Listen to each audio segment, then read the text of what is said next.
Hello student, मैं आर्यन चंद्रवंशी आपको स्वागत करता हूं आपके अपने यूट्यूब चैनल स्टूडेंट प्लस पर।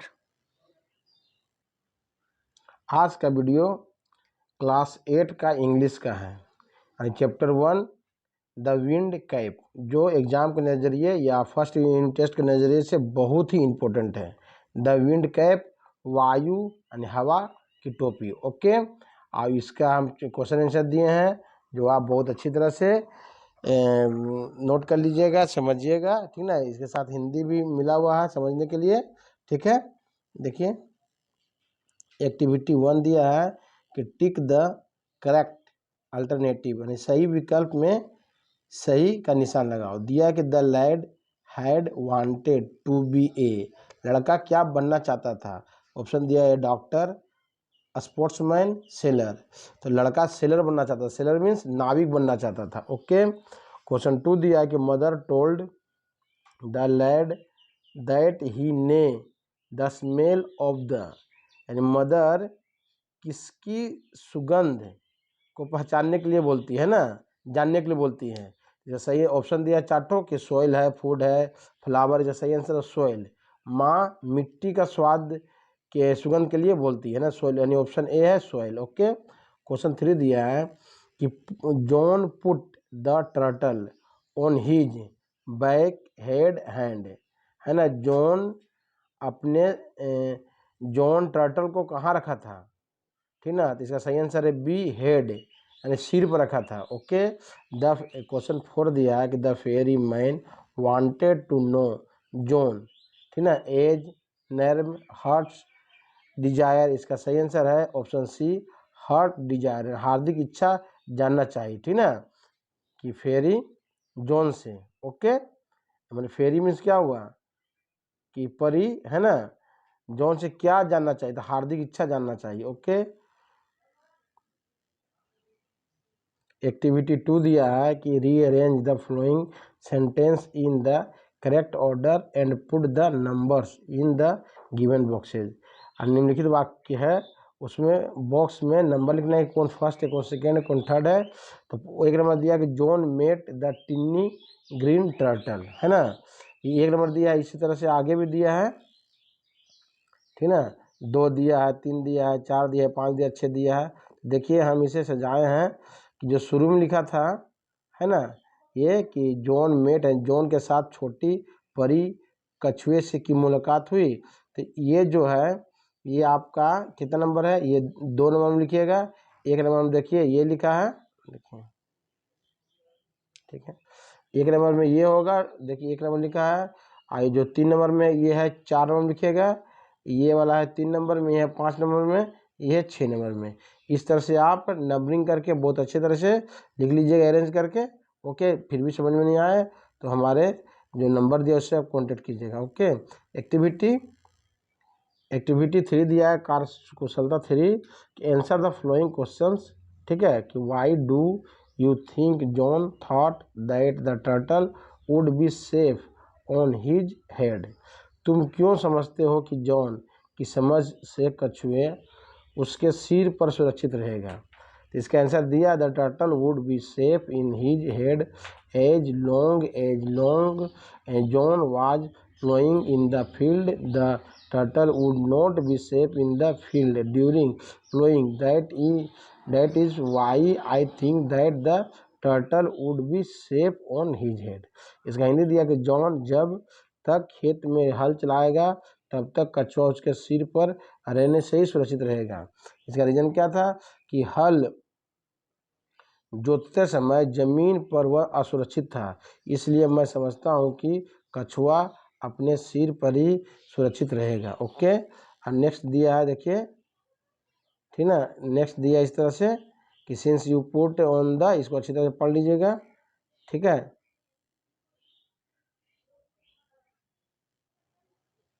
देखिए, इसे अच्छी तरह से पढ़ लीजिएगा, ठीक ना। इसका हिंदी अनुवाद भी लिखा है नीचे, हिंदी अनुवाद भी अच्छी तरह से समझ लीजिएगा करके, ठीक है। देखिए, इसका हिंदी अनुवाद है, इसका हिंदी अनुवाद बहुत अच्छी तरह से समझिएगा। देखिए, फिर ये वर्ड मीन दिया है जो आप लोग के लिए बहुत ही इम्पोर्टेंट है, इसे अच्छी तरह से नोट कर लें और नोट करके इसे याद कर लीजिएगा तो बहुत ही काम आएगा, ठीक है।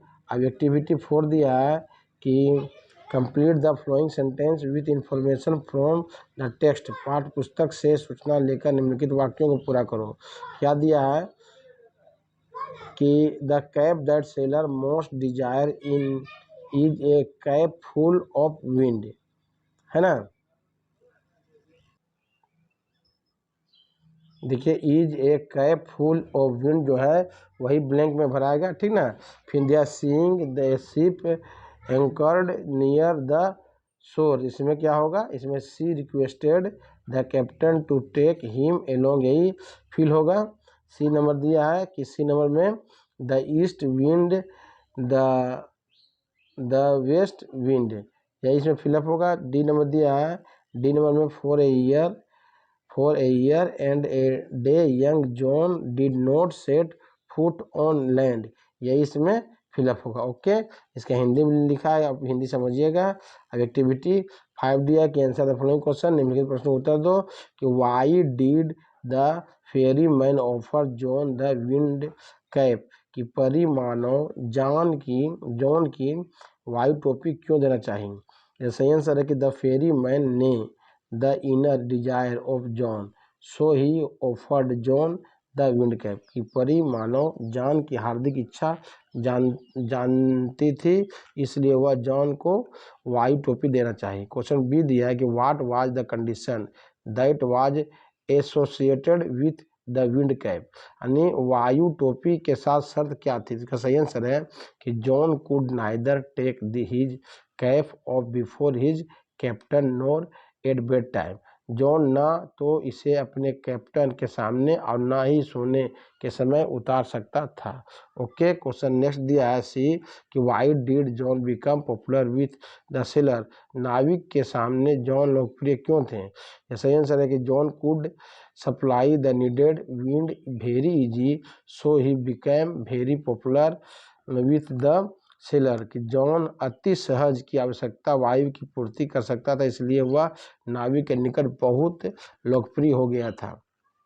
देखिए ये दिया है, इसे बहुत अच्छी तरह से पढ़ लीजिए, पढ़ के इसका हिंदी भी अच्छी तरह से समझिए, ठीक ना। इसका वर्ड मीनिंग दिया, वर्ड मीनिंग आप नोट करके याद कर लें। इसका जो हिंदी दिया है ना, हिंदी अच्छी तरह से हिंदी समझ लीजिए कि मैंने कहानी समझने में, मैंने क्वेश्चन समझने में बहुत सुविधा देगा। देखिए इसका अच्छी तरह से हिंदी आप रोक कर नोट करके इसे अच्छी तरह पढ़ लीजिए। पढ़ने में क्या होगा, आपको बहुत अच्छी तरह से समझ में आ जाएगा, ठीक ना कहानी। ये है वर्ड नेस्ट, इसको भी अच्छी तरह से नोट करके इसे याद कर जाए। ठीक, ट्रू फॉल्स दिया है कि right T for true and F for false statement in the given boxes given supporting sentence for each your answer, ठीक ना। कि John never dreamed about the land, ये लाइन फॉल्स है, तो फॉल्स उसका रीजन दिया होगा सपोर्टिंग सेंटेंस कि one quiet afternoon he lay fast sleep and fell to dreaming again for land. Okay, B दिया कि the squirrel was called up because John was sleeping, ठीक ना। इसका सही आंसर है कि आंधी को बुलाया गया क्योंकि जॉन सो रहा था, इसका फॉल्स है, ठीक ना।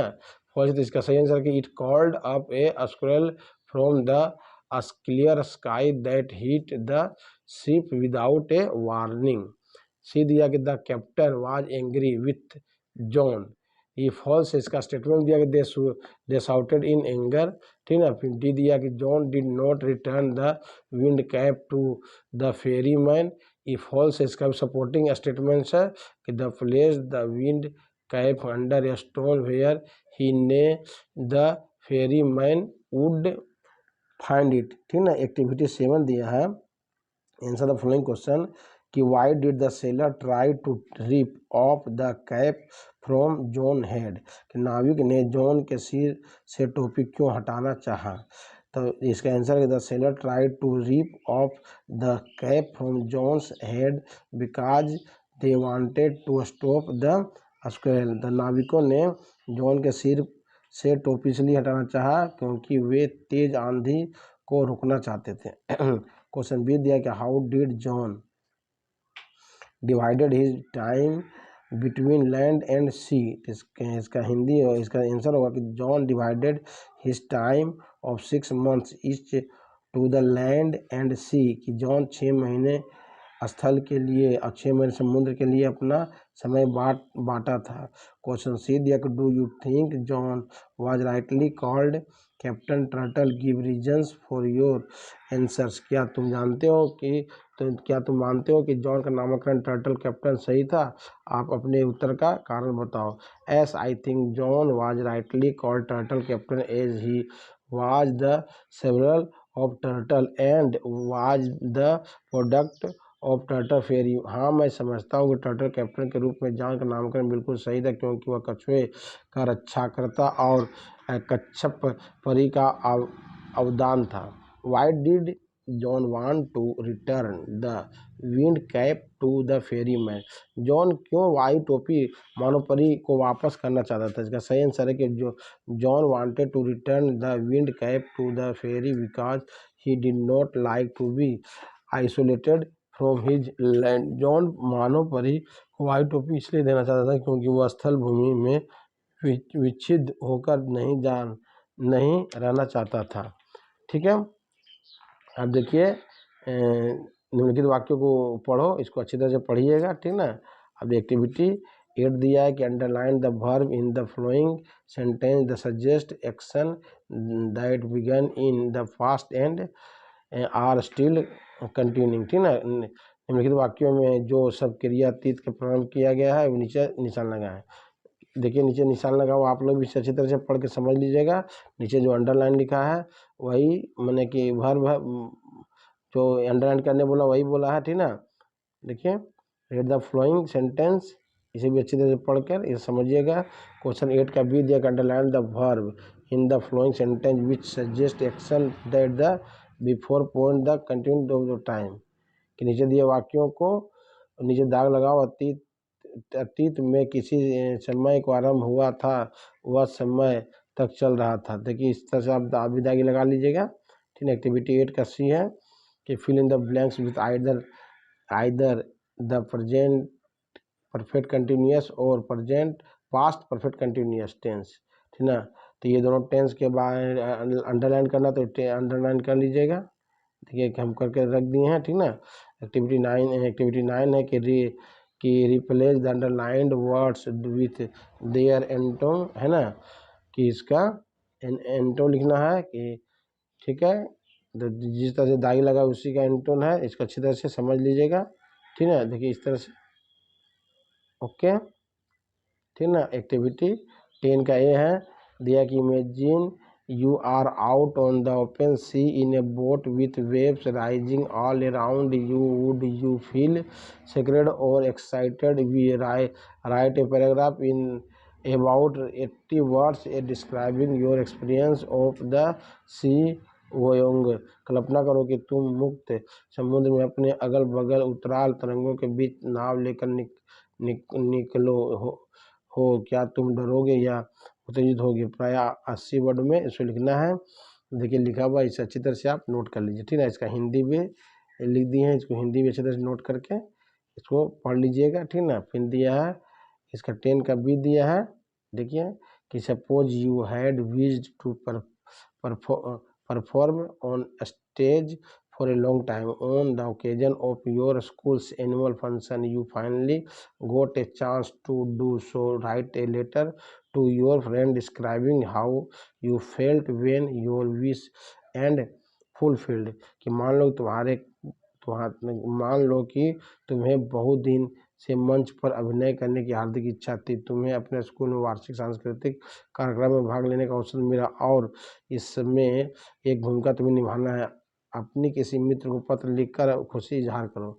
देखिए ये पत्र लिखा हुआ है, इसे अच्छी तरह से नोट कर लें, ठीक ना। एग्जाम के नज़रिए से बहुत ही इम्पोर्टेंट है, ओके, इसको नोट कर लीजिएगा, है ना।